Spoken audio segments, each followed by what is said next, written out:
Hello, this is how to remove a rear disc from a Kia Sportage. The year manufacturer on this one is 2015. For the purpose of this video, this is all a new disc assembly and new pads, but it is easier to show you with the new one as opposed to an old one. So the first thing I'd recommend to do is take out this little grommet down here. There you go. So it's just a wee little grommet. Leave him to one side, and what you do in this case is you line it up to approximately 6 o'clock, and then you'll see a little spindle wheel in there, and you slacken that off. And when we take off this disc, you can see that one again a little bit more detail. Okay, so again, step number one, take off that, which will allow nice movement within the disc itself. The next thing I'd recommend to do is there's two locking screws, one here and I have the second one already removed. Sometimes these can be a little bit stubborn, and if you foul them you have to drill them out. So if they are a little bit stubborn, I'd recommend using something like this, which is an impact screwdriver. So line it up, make sure the screwdriver is in anti-clockwise, and then strike it here with a hammer, and that's ready to come out now.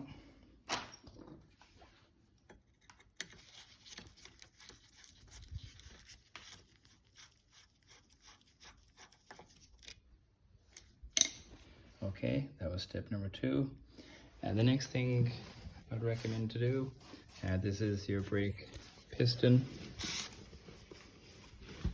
assembly, which is here, and there's just a 14mm bolt at the back. Take him off, and there's a second one down here which I've already removed, so that will come right up now. Leave him to one side.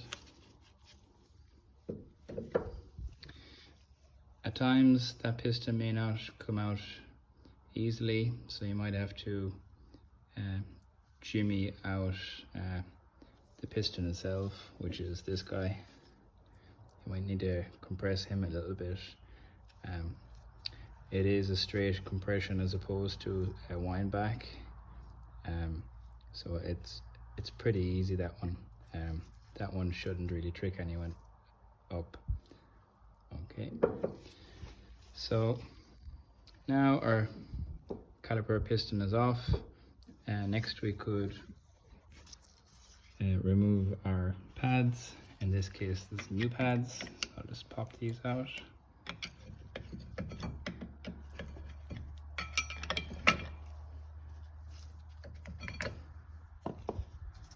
There we go. They're just on sliders, very easy to do. Just go in top and bottom. So now our pads are out, and now we're onto the bracket. And this has two 14mm bolts as well. So it's down here for the bracket.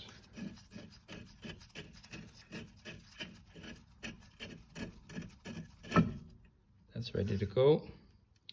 And so that's where the first one is, and the second one is in here, in between this swing arm. So it's quite difficult to access this one. And the lighting here now is going against us. So what I'll do is I'll remove this.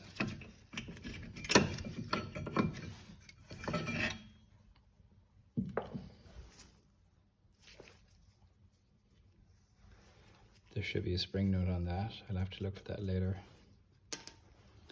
Okay, so I took that off for the reason to show you where that second bolt goes, and it goes in there,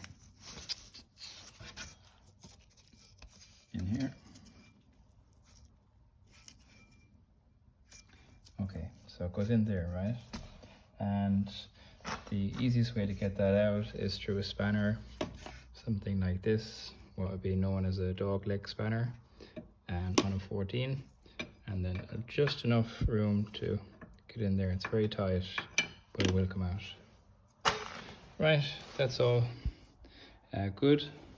Now we're on to just removing this disc, and the old ones are typically more stubborn to take off, so that's why I would like to show this on a new disc, because it'll just pop right out now. And when you're taking off the old one, just make sure it's free, as opposed to the handbrake shoe is not holding it, and they can be difficult to take out, especially when they've been there for some time. So you can tap it all around, back, front, sides, keep spinning it, and it will eventually come off. So this is coming out now. There we go. That's it.